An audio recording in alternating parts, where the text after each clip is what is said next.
right, here we go, right? Do you ever want to go to space? I really shouldn't be doing this. Nobody on Earth sounds like Morgan Freeman. And nobody in Hollywood tells the truth quite like him either. Calm, unhurried, completely unafraid. These are the moments his quiet honesty left even the biggest names in the room with nothing to say. 40 years ago, 1979, Denzel and I were in a Joseph Pack production of Coriolanus. I was the lead. Denzel was a stage prop. Today, he's Hollywood royalty. But did you know that for almost 30 years, Hollywood said no? If you raised children in the 70s, you already knew his face. He taught half of America's kids to read on public television. And while those kids grew up, he waited. Stage plays, small parts, decades of almost. He was 52 years old when Driving Miss Daisy finally made him a star. The penguin. They have wings, but cannot fly. How did the universe begin? We've all heard of the Big Bang. Everyone who meets him agrees on one thing: the voice. Studios pay fortunes for it.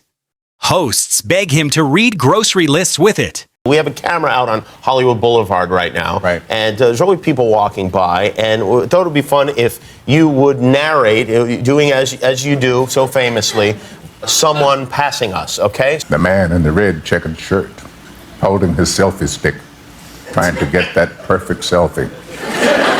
Perfect selfie Paul, that's what we called him. How he loved that selfie stick. Looking for that perfect selfie.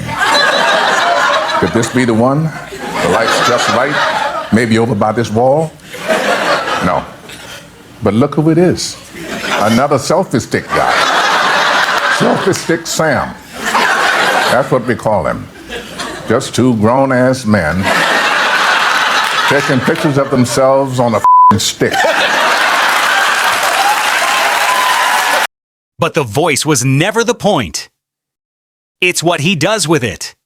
In 2005, one of television's toughest journalists asked him a question about race.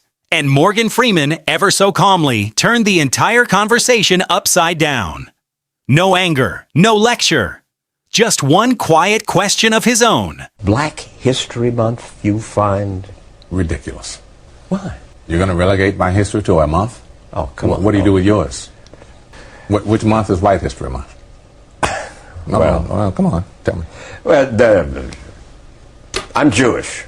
Okay, which month is Jewish History Month? There isn't one. Oh, why not? Yeah. Do you want one? No. I don't either. How are we going to get rid of racism? Stop talking about it. I'm going to stop calling you a white man. Yeah. And I'm going to ask you to stop calling me a black man. I know you as Mike Wallace. You know me as Morgan Freeman. Then there's the movie nobody went to see. In 1994, it opened quietly and disappeared. A slow prison story with a strange title. But something happened in living rooms across America. Families found it. Fathers showed it to sons. Year after year, it climbed until, by popular vote, it became the most beloved film ever made. And the director who finally put an Oscar in Morgan Freeman's hands a decade later? Clint Eastwood. 3 films together. 1 friendship.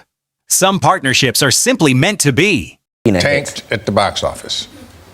And the reason for that is, of course, is that the only real marketing movies get, I think, is word of mouth.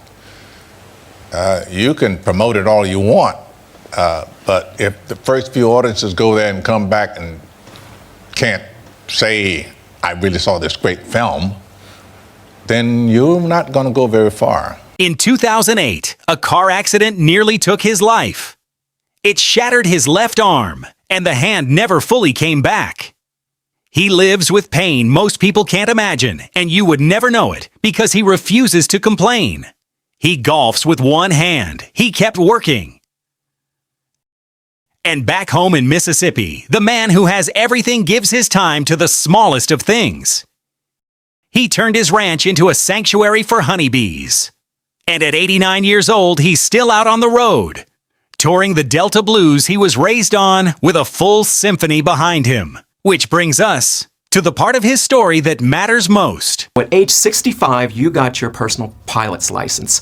Check that off of your bucket list. Yeah. What is it about flying that gives you so much joy? A lifelong dream, number one, to be able to fly a plane. There is really a sense of accomplishment when you put an airplane down on the ground after you've been up 35,000 feet. It takes some doing, particularly if you've got your instrument rating and you can fly a jet. Here's a story most fans have never heard. As a young man, he turned down a college drama scholarship to join the Air Force. He dreamed of being a fighter pilot. But the day he finally sat in that cockpit, something unexpected happened. He realized he wasn't in love with flying. He was in love with the image of flying. The movie version. So he walked away from the uniform and spent the next 30 years chasing the real dream instead. And the pilot's dream. He never abandoned it. He just postponed it.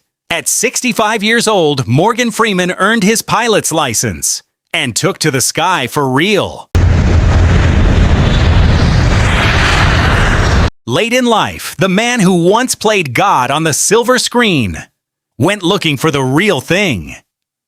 He traveled the world, 20 countries, every great faith, sitting with believers and asking one question: what holds us up? And he came home saying the same thing in every interview, that underneath every language and every prayer, he found the same heartbeat. People trying to love their families.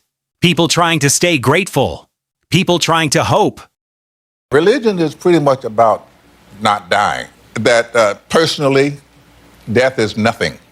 It's like you're here, you're not You here. think that's the end of it? Period. Yeah. Right. If you go into different cultures, they have different concepts of creation. They have their own creation story. Right. And of what an afterlife is. Where you go, what you do, who you're going to be with. You know, people say, well, I'm going to go to the happy place, and I'm sure I'll see my loved ones. Mm-hmm. Yeah. He played a man who forgave the people who imprisoned him. And then he stood beside the real Nelson Mandela as a friend and watched him do it in real life. And I'll be honest with you, that's the part of Morgan Freeman I think about the most. Not the Oscar, not even the voice, the patience. Look at what his life is quietly telling us. The world said no for 30 years, and he kept showing up anyway. Stardom came at 52. The Oscar at 67. The pilot's license at 65. The concert stage at 89.